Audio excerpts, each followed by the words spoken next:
Hello, audience friends. Everyone. This is the last issue. We have completed the section about Bluetooth. To establish a Bluetooth connection. And we also explained. We promised two things. One is during the Bluetooth process. Automation during the Bluetooth connection process. That is to say, because now you may have a problem every time you ride. Or when you ride you have to manually connect to Bluetooth, and every time. It's not that after you connect you don't need to do it again. You have to do it every time. So why can't this step be automated? That is to say, as long as you can ensure, that is, we can detect the current Bluetooth is turned on. The device where our app is currently located, whether it's a phone or a computer, then you can automatically connect to the device you connected successfully last time. This is our automated function. Then we will talk about another one. The second function, let's take a look at. We have already, because I have successfully connected, so I'm starting now. First, I will connect to the heart rate function on my watch. Then, it will automatically connect to a cycling stand I simulated before. And then at this time, will automatically connect. Then let's talk about the second function. You can see that currently we are in this. On the right side, there are some small cards, which is the magic handle. When some devices, such as our heart rate, it will output heart rate data. It has service. It will output heart rate data. The trainer also has corresponding, such as cadence, heart rate, power, and dynamic balance. It will get these values. However, in some original cycling apps, it only outputs a few data. For example, it can only have cadence or power. However, when you input the heart rate, it may only use the heart rate monitor. That is to say, these four modules are very independent. They are based on these four modules, but now I think I can DIY it myself. In this way, this DIY, how to say, we have many types of 7-star platform. There may be multiple types of power meters, although they are not repeated. Can I make this repeated content? You can choose. That is to say, you can decide when the trainer has a heart rate monitor, the power meter has a heart rate, and the heart rate monitor also has a heart rate. You can choose which heart rate data you want to use. Then you can disable it, and then choose the one you need, or just enable the one you need. For example, you can choose your main reference data. After you select it, will be recorded by default your current usage habits. Then the next time, it will inherit about the automatic connection function. If you automatically connect, it matches the previous usage state, then it will continue in the previous state. Continue to record your user's usage habits. It will restore it to the previous state. The last class, or the last time you rode a bike, what was the state? When you ride again next time, it will restore to you. So these things will first be serviced to each value. In terms of the different meanings of the values, it allows multiple data of the same type, and you can filter it. And you can DIY what you want to see. You can also display all the data, but it feels like a digital collector. Of course, this is just an imagination right now. You can also, based on that, you have done some personalized DIY operations. You can also record and then record it for the next automatic start. And start your one, which reads your hobbies. or your data, user's operation habits data, and restore it. And then, before every ride, you can reduce some unnecessary connection operations. You may even be confused. That is, when both the trainer and heart rate monitor have data, should I choose? Of course. It depends on which one you think is more suitable. It depends on your usage habits. You can even compare them during the process. The power data provided by the manufacturer of the bike. Power data. And the power data provided by the power meter. There seems to be a gap between them. And the difference is quite large. At this time, you may start to wonder, which one should I choose? Whether the data of one is problematic. You can do it in the process to make a comparison because you have a reference. Right. This is actually designed like this. It brings up to help you. You can test something instead of just accepting what others give you. You can only use what others give you. You can completely use this process. Use this app as a basis to refer to your Bluetooth device. Whether it really has what the Bluetooth manufacturer says to provide some data and provide accurate data. But this is just a rough measurement, not accurate. It's not scientific. It mainly serves as a comparison. This is what we are going to do recently. A thing we have done recently. And then I guess I will start. After this module is completed, we will start to draw an interface. That is to say, it is to show the data that we currently have. The data we drew before. This. My scene. My scene seems to be lost. Well, let it go. That is to say, we have drawn some training modules. It will be our training course. And then we need to feed the data from this training course every 1 hour to our cycling platform every certain period. Then let it simulate the current resistance. To simulate the current resistance, and then I will provide a training environment. Meanwhile, our interface, there will also be a real-time, a graphic to record, such as the current fluctuation of our current heart rate fluctuations, or the fluctuation of our current cadence, such as can be recorded in the process. All you need to do is click a button. You need to see which one is your status.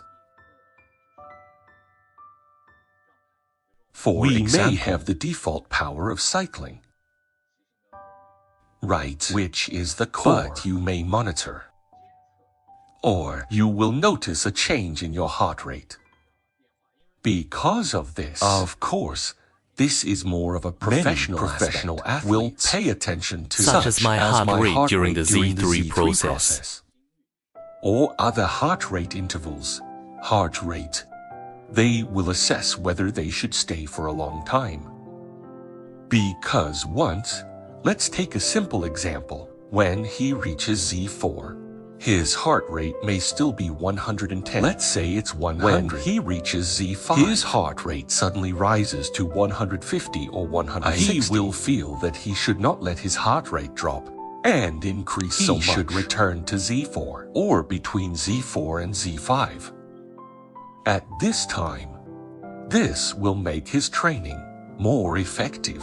Because here, I may say that my own opinion, that is to say, not the more. The harder the better. You may start to aim for Z6 range to train, but you may just, your own patience, may be able to last for a long time. Maintain at Z3 level, or Z2 state. Then your cycling is not yet a professional level. Then you use the extreme. Using such extreme data to train, it will lead to unsatisfactory training results. You will feel very tired, and it will be difficult for you to continue. the result of your training. It will cause damage to your body because you exceed your body's the kind of tolerance your body can withstand. Resilience, which is your resilience, the limit here is too much for your resilience. Is too much. Once you exceed too much, it will damage your body and mind. It will wear out your body. It will accelerate or enhance the wear and tear of the body. This is a setting for professional players. Of course, this is just a personal consideration. So, I designed a kind of. But this is also combined with foreign countries. I think the current training in China seems quite good. I have seen some, whether it's on the road or on the sport earth. On the cycling platform launched by Jillian, their training courses don't seem to be in line with human nature. It seems that they are very difficult. And they use this difficult one as a training.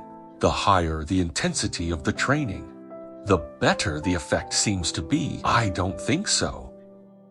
I think this way. How to say? For a beginner or intermediate level, I think it is particularly inappropriate. Of course, this may be their positioning error. They should have positioned it at the advanced level. They seem to be targeting the beginner level, and people can follow it. I think it may just be a positioning issue, but I think it's about heart rate. About the quality of our training, we have to start from our current physical condition and gradually adjust it, maybe according to your own cycling, and continuously adjust it. Well, these are all digressions. Later, we need to draw another interface. And combine it with the current. The class we have combining these two contents. By the way, I've been doing some research recently, and some other things, which we will do later. There are two modules.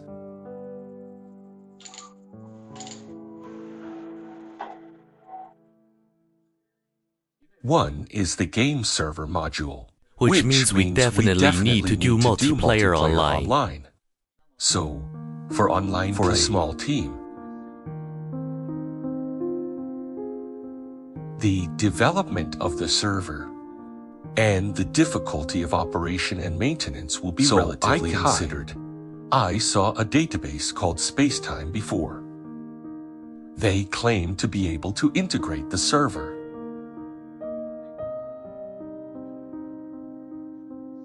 into a database to do the server in this way.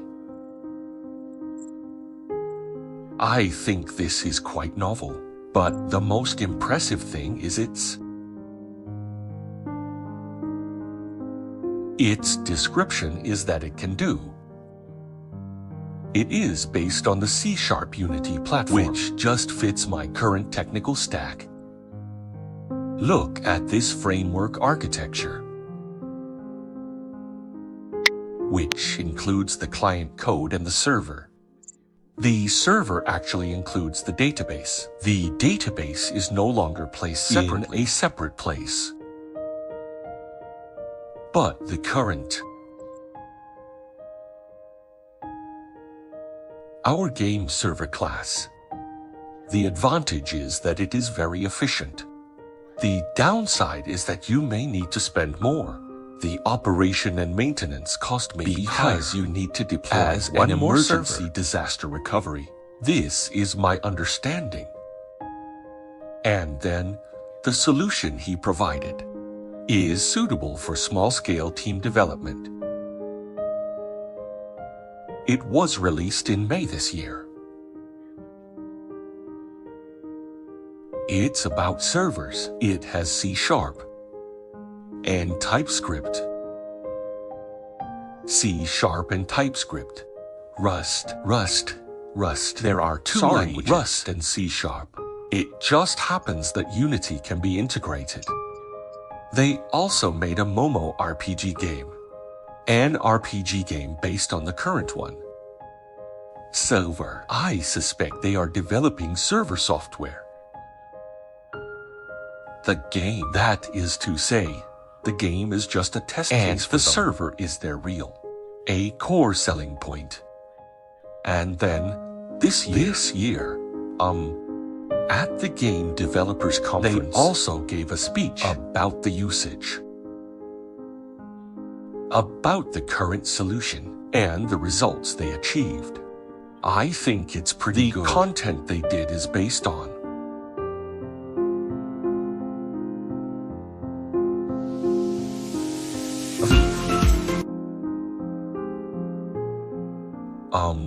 but let's get started. This is what they did before based on this game.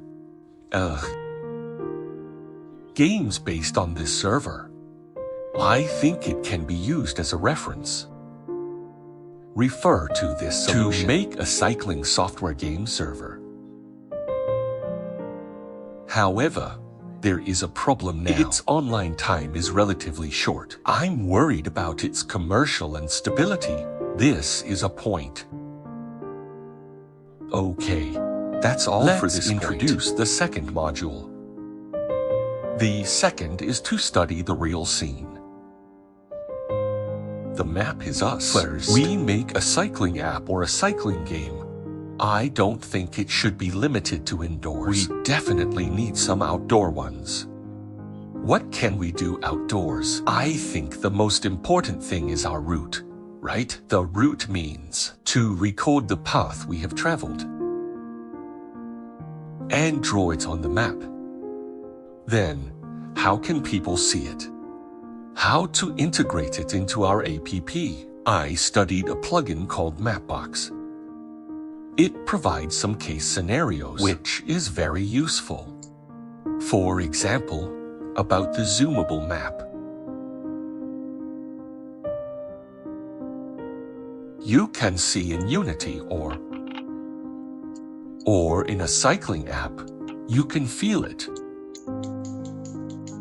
This is a spatial map, and it's also a mountain. The mountain pattern.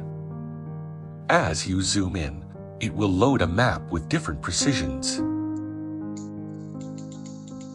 This is the point. For example, if I enter Hangzhou, it can switch to Hangzhou. Zoom in a little bit. Look, this is the Civic Center. If you zoom in a little more, you can see the West Lake. And then, this is about the map part. In fact, it mainly contains GPS. It also includes GPS information. It also includes a case called this case. This case is equivalent to restoring a GPS location. For example, of course, I'm using the mouse to simulate the mouse as a GPS point. It simulates the mouse as a GPS point, and then output it to the current map. Then, the astronaut will walk to the corresponding position. At that time, this can actually be done. It allows a GPS point can be drawn on the map we just saw.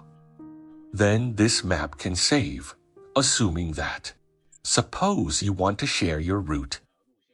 It can put all the maps in the world will be gathered here. But this is just a future imagination. This is what we are doing now. And research content. It's still in the future. It's still a long way to go. There's still a lot to do. That's all. Bye.